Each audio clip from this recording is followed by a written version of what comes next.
Assalamualaikum warahmatullahi wabarakatuh. Saya Iren dengan NIM 23650024.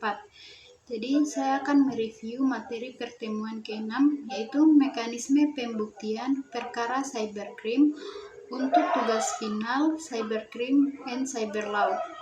Oke, langsung saja.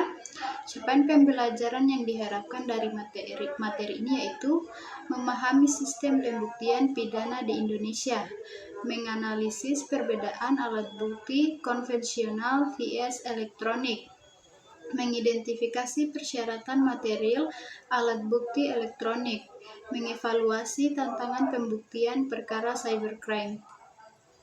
Dilema internet, yaitu manfaat vs kejahatan. Faktanya, internet pedang bermata dua. Bisnis online target pasar Indonesia dari luar negeri. Dampak negatif munculnya kejahatan antisosial. Statistik kejahatan elektronik meningkat dan mengglobal. UU IT sebagai payung hukum. Undang-Undang Nomor 11 Tahun 2008, Undang-Undang pertama khusus cybercrime di Indonesia. Dua materi muatan besar, yaitu materi pertama pengaturan transaksi elektronik, kemudian tindak pidana cyber atau cybercrime. Sumber internasional seperti UNCITRAL, Model Law, Convention on Cybercrime, EU Directives. Komputer dependensi era modern. Faktanya, ketergantungan pada komputer semakin tinggi.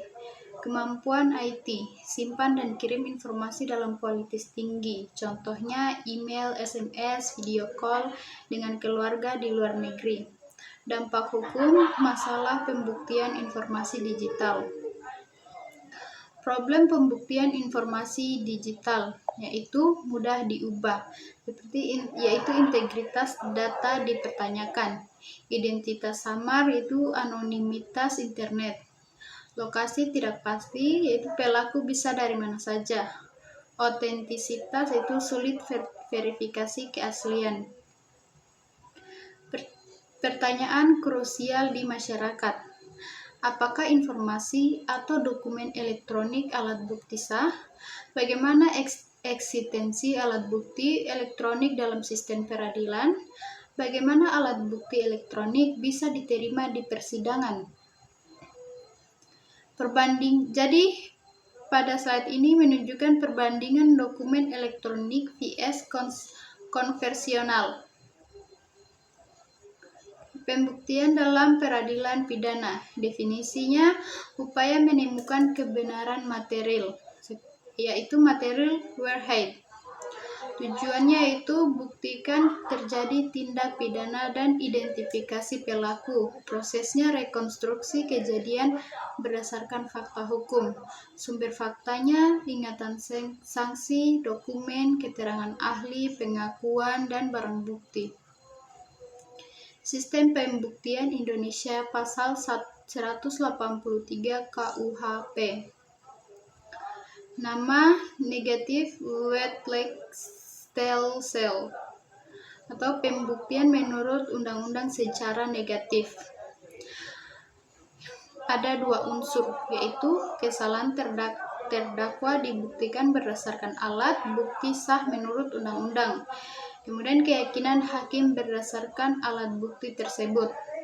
Prinsipnya yaitu keyakinan hakim harus punya sumber atau alat bukti. Alat bukti sah dalam KUHP. Pertama, keterangan sanksi, keterangan ahli, surat, petunjuk, keterangan terdakwa, syarat, seperti memenuhi persyaratan formil dan material. Evolusi pengaturan alat bukti elektronik. Sebelum UU IT diatur parsial di berbagai undang-undang. Undang-undang IT yaitu pengaturan komprehensif. Lokasi dalam UU IT, bab 3, informasi dokumen tanda tangan elektronik dan pasal 44. Pasal 5 Undang-Undang UU IT yaitu landasan bukti elektronik. Ayat 1, informasi atau dokumen elektronik dan hasil cetaknya sama dengan alat bukti hukum sah. Ayat 2 informasi elektronik sama dengan perluasan alat bukti sah sesuai hukum acara. Ayat 3 syarat sah, gunakan sistem elektronik sesuai Undang-Undang IT. Ayat 4 pengecualian atau surat, yaitu surat harus tertulis, akta notaris. Persyaratan material alat bukti elektronik.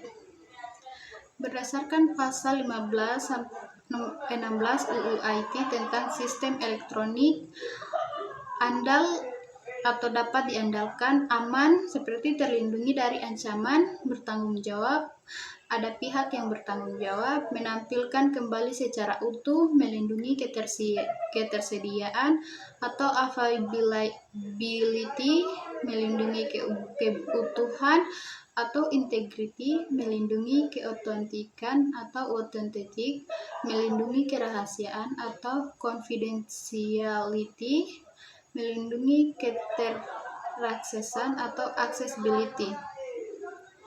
Persyaratan materi berdasarkan pasal 6 Undang-Undang IT.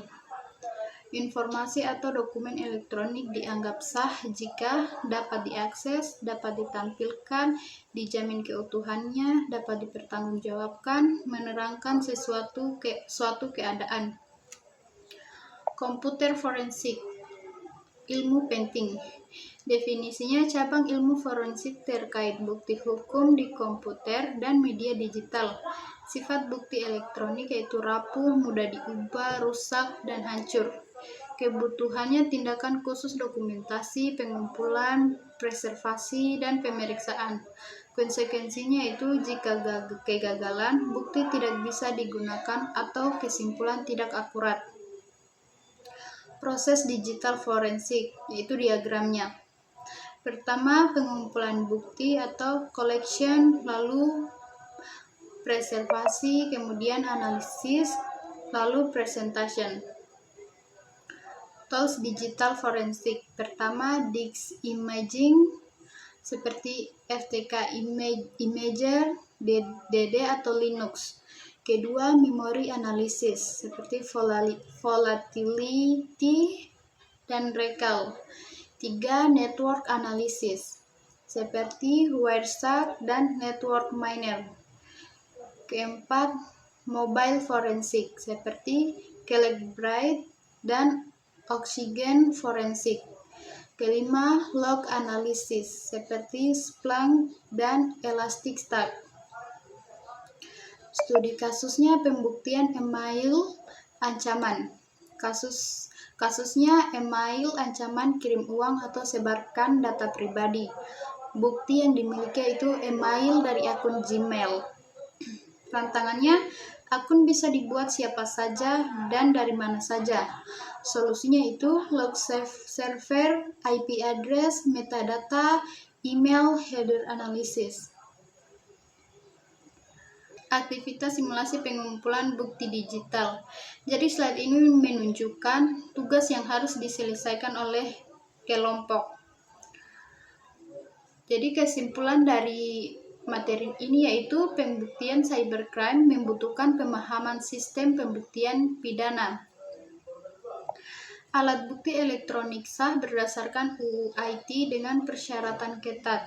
Digital forensik ilmu krusial untuk menjaga integritas bukti. Tantangan utama, kerapuhan bukti digital dan kompleksitas teknologi. Oke, mungkin itu saja yang bisa saya jelaskan. Lebih dan kurangnya mohon dimaafkan. Assalamualaikum warahmatullahi wabarakatuh.